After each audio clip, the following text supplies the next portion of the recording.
조용하시네요. 우리 교회는 늘 조용한 교회, 그러나 진실한 교회인 줄 믿습니다. 또 우리 리베 독일을 조금 하겠습니다. 아직 해야 되는데요.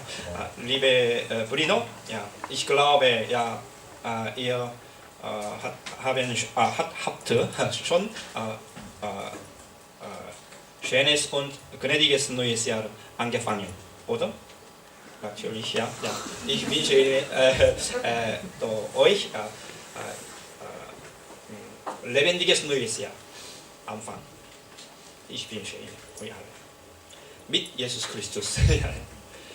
우리 사랑하는 성도님들, 한 해를 시작하실 때 정말 우리 예수님과 더불어서 정말 생명력 있는 그런 한 해가 되시기를 간절히 축원을 드립니다. 우리 그런 마음으로 옆에 계신 분들에게 잘 시작합시다 하는 마음으로 우리 다 같이 잘 시작합시다 축복합니다. 감사합니다. 잘 시작합시다. 축복합니다. 사랑합니다.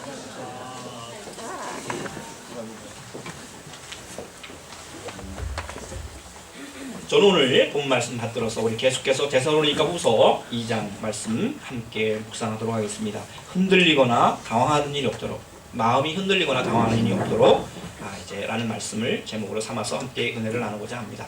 새해가 좋은 것은 우리 이제 새해도 1월 15일까지만 새해죠. 네, 그 시간이죠. 그러니까 여러분들 15일까지는 여러 가지 좋은 말씀들, 덕담들과 축복을 빌어주면 좋겠습니다.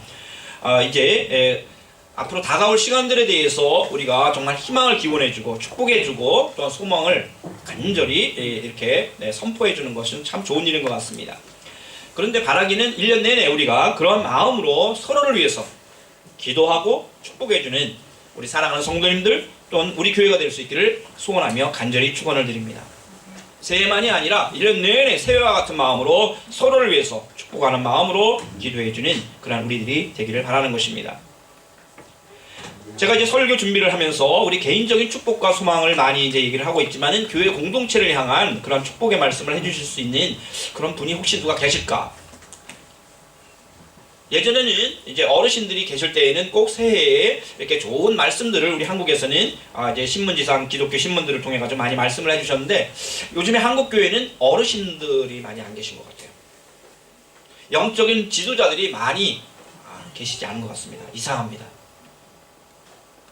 그래서 제가 아무리 찾아도 찾을 수가 없고 하여서 이제 다른 신문 어떤 신문에서 이제 미국 목사님들이 이제 메시지를 모아놓은 글을 잠깐 보았습니다.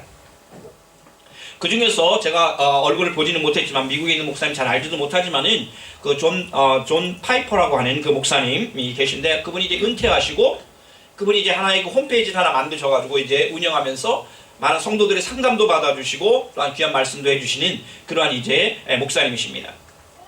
Desiring God이라고 하는 .org라고 하는 그 .org 거기에 보면은 이제 이렇게 말씀하고 있습니다. 새로운 해에 우리가 성경 읽기에 집중하는 이유는 무엇인가? 이분은 새해를 맞이하면서 하나님 말씀 읽기를 집중해야 한다고 이제 말씀하십니다. 나는 모든 그리스도인의 목표가 매일의 삶을 통해 하나님께 영광을 돌리는 것이라고 생각한다. 그리스도인의 목표는 매일의 삶, 매일의 삶을 통해서 하나님께 영광을 돌리는 것이라고 생각한다는 것입니다. 우리는 그리스도 안에서 하나님을 영화롭게 하고 가장 가치롭게 하는 일에 부름을 받았다. 이것이 삶의 목적이다. 우리 파이퍼 목사님의 지금 말씀입니다. 우리가 가장 가치 있는 삶을 살기 위해서는 우리는 하나님을 영화롭게 하는 것이고 그것은 예수 그리스도 안에서 그 일을 감당할 수 있고 그 일을 위해서 우리가 하나님의 콜링을 받았다는 것입니다. 그러나 우리 안에는 심지어 예수님을 믿는다고 하는 사람들 가운데서도 감정이나 행동에 있어서 그리스도를 영화롭게 하지 못하는 죄악들이 있다. 네, 그렇습니다. 세상 사람만이 아니라 예수님 믿는 사람들 가운데도 하나님의 영광을 가리우는 그러한 죄악들을 짓는 사람들이 있다는 것입니다. 이를 어떻게 다룰 거에 대한 답은 예수 그리스도의 영광을 바라보는 데 있다. 예수님의 영광을 날마다 바라보는다는 것입니다.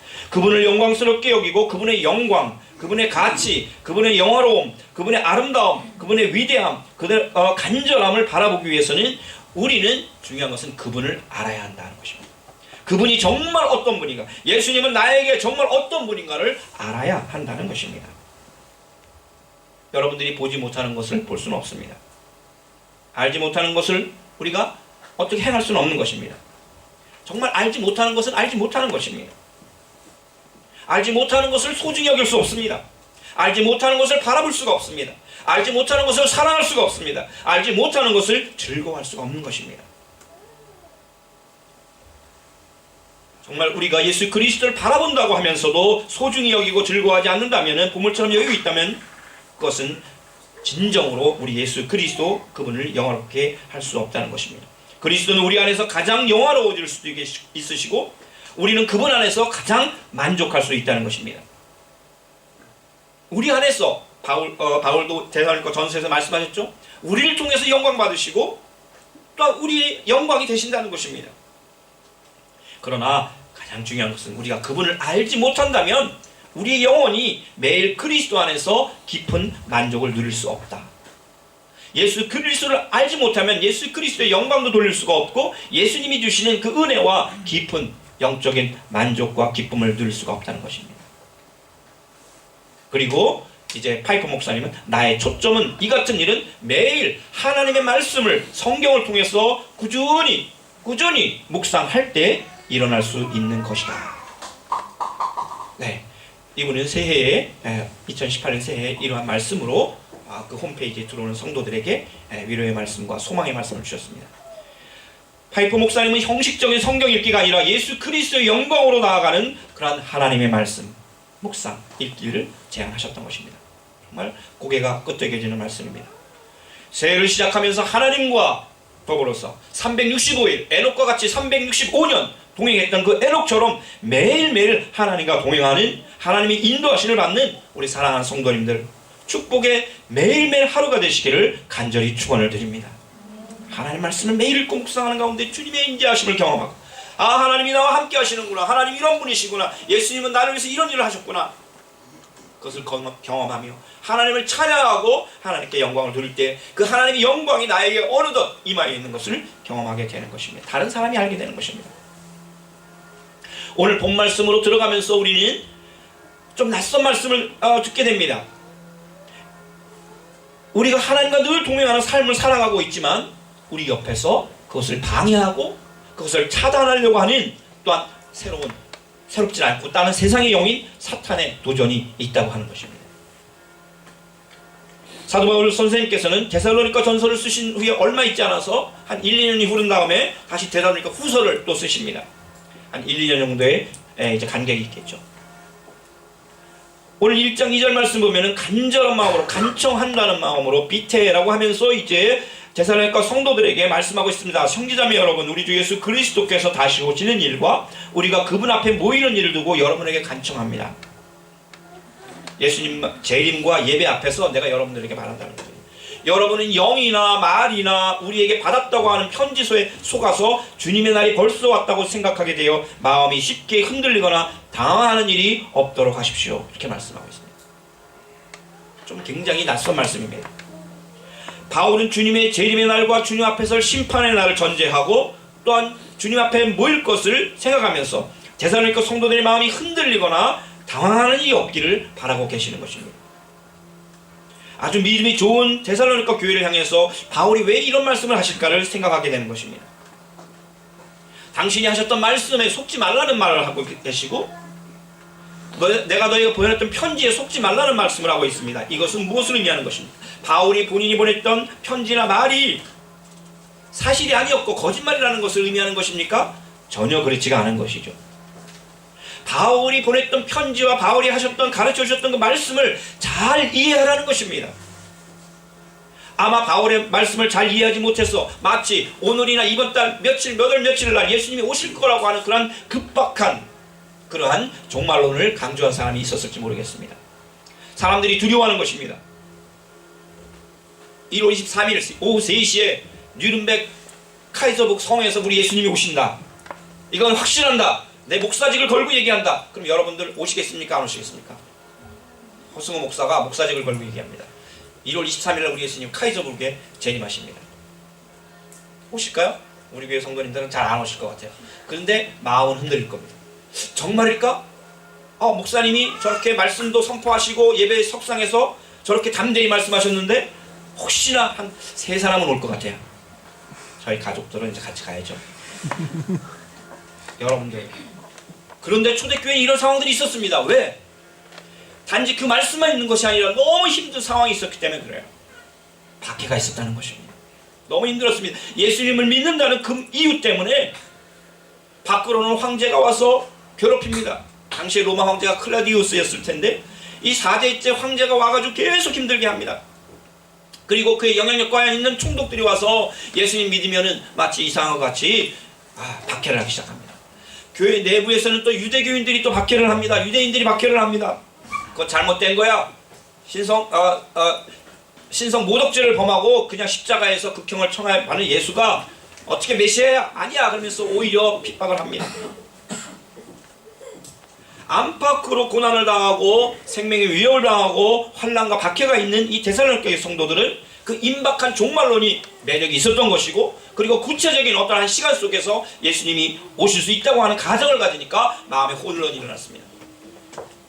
마음이 흔들리고 당황하게 되니까 생업을 내려놓습니다. 하던 일을 하지 않습니다. 그리고 늘 불안한 가운데 하루하루를 지나고 있는 것입니다. 사도 바울 선생님이 이러한 이야기를 듣고 이제 바로 이 데살로니가 성도들에게 2번째 편지를 썼던 것입니다. 내가 한 말이나 내가 보낸 편지에 속지 말라. 내가 여러분들에게 예수 그리스도가 곧 오실 거라고 말씀하셨지만 그 의미는 바로 예수 그리스도가 내일 모레 오신다는 그런 것이 아니라 바로 지금 오실 날이 가까웠다는, 예수님 앞에 서 있는 코람 데오 하나님 앞에 서 있는 날마다 경건하고 거룩한 삶을 살아가라는 그런 의미였다는 것을 말씀하고 있는 것입니다.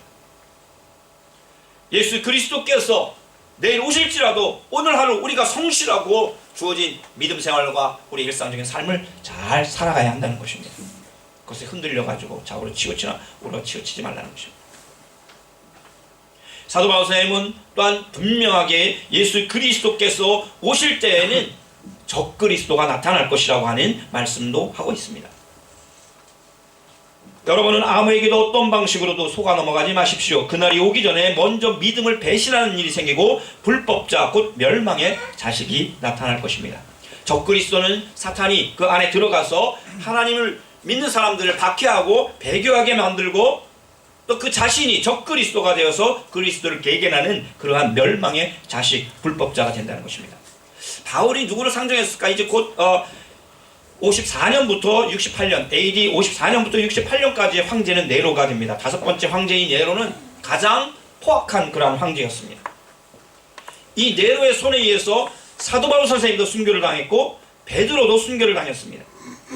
수많은 성도들이 순교를 당하였습니다. 무덤으로 들어갔던 카타콤브로 들어갈 정도로 그렇게 많은 순교를 당하였습니다. 그런데 그런 것이 두려워서 배교하는 사람들도 있었던 것입니다. 주님의 이름을 위해서, 내가 주님에 대한 믿음을 지키기 위해서 나의 생명을 내어놓는 많은 사람들도 있었지만 나의 생명을 지키기 위해서 영원한 생명 되시는 예수 그리스도를 배신했던 사람들도 나타났던 것입니다. 바울은 바로 그것을 말씀하고 있는 것 같습니다. 그날이 오기 전에는, 우리 예수님이 오기 전에는 믿음을 배신하는 일이 생기고 멸망의 자식들이 나타날 것이다. 데살로니가 성도들에게는 그렇게 아주 급박한 그러한 상황 속은 일어나지 않았을 것입니다. 그러나 그곳 역시 로마 황제의 영향력 아래에 있었기 때문에 교회 내적인 유대인들의 핍박과 교회 밖으로의 그러한 로마 황제와 그의 추종자들인 총독의 그러한 통치자들의 박해가 있었을 것입니다. 두려움이 있었을 것입니다. 데살로니가에도 유명한 그리스 신전이 있고 또 유명한 테아터도 있었을 것입니다. 바로 그곳에서 수많은 박해 현장들이 있었을 것이에요. 그럼에도 불구하고 그렇기 때문에 이런 일이 있었기 때문에 데살로니가 성도들이 예수님이 빨리 오시기를 사모했고 예수님이 오시기를 간절히 사모했고 또한 이런 것을 틈타서 예수님이 언제 오실 거라고 하는 그러한 소문이 돌았을 때 사람들의 마음은 당황스럽고 또한 혼란스러웠던 것이 당연했을 것입니다. 그럼에도 불구하고 사도 바울 선생님은 내가 그렇게 말했지만 내 말에 속지 말라고 하는 그런 말씀을 하고 계신 것입니다. 이제 2장 후편에 가면은 내가 한 편지와 내가 보낸 말을 잘 지키라는 말씀 반대로 또 하고 계신 것입니다. 주님의 오실 날과 심판의 날을 인내와 믿음과 복음의 소망으로 잘 기다리라고 말씀하고 있는 거예요. 새해를 맞이하면서 사랑하는 우리 성도님들 영적으로 깨어 있어야 합니다. 영적으로 깨어 있어야 합니다. 영적으로 깨어 있는다는 것은 하나님의 말씀과 성령으로 무장하여서 흔들림이 없는 그런 믿음을 가지고 예수 그리스도를 향해서 담대히 나아가는 것입니다. 천년을 하루같이, 하루를 천년같이 담대하게 흔들림이 없이 나아가는 것입니다. 조급해하거나 염세적이거나 절망해서는 안 된다는 것입니다. 세상과 오히려 맞대면하여서 소망이 없는 사람들에게, 세상에 소망이 없는 사람들에게 소망의 빛을 비추어 주어야 할 것입니다. 삶에 어떤 의미도 갖지 못하는 사람들에게 소금처럼 맛을 내어야 할 것입니다. 무의미하고 가치가 없던 곳에 여러분이 가셔서 기도해주고 함께 손잡아주고 사랑해줄 때 그 삶이 살아나게 되는 은혜가 있을 줄 믿습니다. 죄와 악 가운데 있는 사람들에게 그것이 당연한 것처럼, 죄와 악을 범하고도 그것이 당연한 것처럼 뻔뻔하게 얼굴을 들고 있는 그 모든 세상 사람들에게 소금처럼 찾아가 그것에 썩지 않는, 부패하지 않는 하나님이 기뻐하시는 세상이 되도록 해야 할 것입니다. 바울은 주님이 오실 날과 심판의 날을 아마 영적인 극한 상황까지 내려갈 수 있게 될 거라고 예언하고 있습니다. 그는 신이라고 불리는 모든 것이나 예배의 대상이 되는 모든 것에 대항하고 그들 위해 자기를 높이는 자인데 하나님의 성전에 앉아서 자기가 하나님이라고 주장할 것이다. 불법자 적그리스도를 말하는 것입니다. 하나님을 대항하는, 그리고 자기가 하나님의 자리에, 하나님의 성전에서 하나님의 자리에 앉아서 내가 하나님이라고 주장할 것이라고 합니다. 우리나라에도 하나님 몇 분 있죠? 안상홍이라든지 하나님의 교회 안상홍 조심하시기 바랍니다. 니른백에도 왔다는 이야기가 있어요. 이만희 이런 사람도, 신천지 이런 사람들 조심해야 합니다. 이런 사람들 자기가 하나님이요. 물론 역사적으로 통일교가 가장 못된 그런, 아주 지금 난리가 아니죠. 통일교는 자기네들끼리 싸우고 난리가 아닙니다. 사탄이 하는 일은 그래요. 그들의 얼굴을 보면 또 압니다. 자기가 하나님이라고 주장하는 그러한 사람들이 많이 나타날 거라고 하는 것입니다. 종말의 때에는 종교적인 예배의 대상들을 거부하고 자기를 신보다 더 높은 자리에 나아가게 할 거라고 말씀하고 있는 것입니다. 내가 여러분과 함께 있을 때 이런 일을 여러분에게 거듭거듭 말했다는 것을 기억하지 못합니까? 하나님의 때가 오면은 혼란스러워 당할 것이 아니라 나는 어려움과 힘든 일이 있을 때 주님 오실 것이 온 거 분명하다. 그러나 여러분들이 흔들리지 않고 깨어서 그 이후의 말씀, 하나님께서 바로 그들을 또한 멸하실 거라고 하는 그 확고한 말씀을 믿고 이겨내고 있으라는 것입니다. 흔들리지 말라는 것입니다. 불법자가 막 이제 이적도 행합니다. 불법자는 사탄의 작용에 따른 것인데 사탄의 권세 아래 있다는 것입니다. 사탄이 조종한다는 것입니다. 그는 온갖 능력을 행합니다. 표징을 행합니다. 거짓 이적을 행하고 온갖 불의한 속임수로, 아주 간교한 속임수로 멸망받을 자들을 속일 것이라는 것입니다. 그 속임수에 넘어갈 사람들을 말하는 것입니다. 멸망받을 자들이, 그 속아 넘어가는 사람들이 자기를 구원하여 줄 진리에 대해서 사랑을 받아들이지 않기 때문입니다. 같은 말입니다. 동어 반복입니다. 진리 하나님 말씀을 믿지 않고 세상의 논리를 사랑하고 세상의 것을 사랑하는 사람들은 멸망받을 사람들이죠. 왜? 그 사탄의 간교한 계획에 속아 넘어가기 때문에. 그러나 진리에 대한 사랑을 받아들이고 진리에 대한 말씀에서 하나님을 사랑하는 사람들, 하나님께서 사랑하셨다고 하는 예수 그리스도를 보내주셨다고 하는 이 진리를 믿는 사람들은 멸망받을 자들이 아니요 또한 속지 않을 그러한 사람이라는 것입니다. 여러분들이 이적을 행한다고 다 하나님의 일이라고 생각해서는 안 되는 것입니다. 우리 한국에서는 요즘에 이제 신천지라든지 또 그런 것도 문제지만은 또 이 신사도운동이라고 하는 굉장히 많은 이적들을 행한다고 생각을 하고 뭐 쓰러지고 넘어지고 또 뭐 이상한 현상들이 일어나는 것들이 있는데 그것에 곧 현상들에만 관심을 갖는 그러한 모임들이 있습니다. 그래서 사람들을 두렵게 만듭니다. 이적이 일어날 수 있습니다. 여러분들 꼭 우리 하나님께서만 이적을 행하는 것이 아니라 사탄도 이적을 행한다는 것입니다. 속이기 위해서 하는 것이죠. 능력을 행한다는 것입니다. 그리고 거짓 행위를 한다는 것이죠. 표징을 보인다는 것입니다. 영적으로 미혹해야 되는 사람들은 이적과 그 능력만 따라다니다가 불의한 속임수에 넘어가게 되는 것입니다. 가장 중요한 것은 진리, 구원의 일을 진리에 대한 사랑이 있어야 하는 것입니다. 진리, 사랑이 있어야 하는 것입니다. 진리에는 관심이 없고 예수 그리스도에는 관심이 없고 이적과 표징에만 관심이 있고 거짓 속임수에만 관심이 있게 되면 그것은 멸망받을 일인 것입니다. 더 놀라운 말씀을 바울은 하고 계시는데 오해가 없어야 됩니다. 하나님께서 불법자를 미혹하게 하는 자를 허락하셨다는 것입니다. 하나님께서는 미혹하게 하는 힘을 그들에게 보내셔서 그들로 하여금 거짓을 믿게 하십니다. 그것은 진리를 믿지 않고 불의를 기뻐한 모든 사람들에게 심판을 내리시려는 것입니다. 우리 하나님 시험하시는 하나님이실까요? 오늘 말씀 보면 정말 그렇게 느껴집니다. 하나님께서 미혹하는 자를 보내셨다고 말씀하고 있어요. 그러나 이것은 그 미혹하는 자를 하나님께서 보내셔서 우리를 미혹하신 것이 아니라 그런 의미가 아니에요.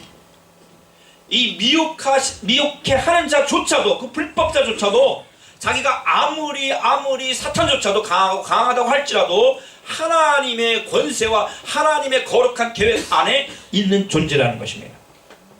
하나님께서 사탄조차도 다 하나님께서 주관하신다는 것입니다.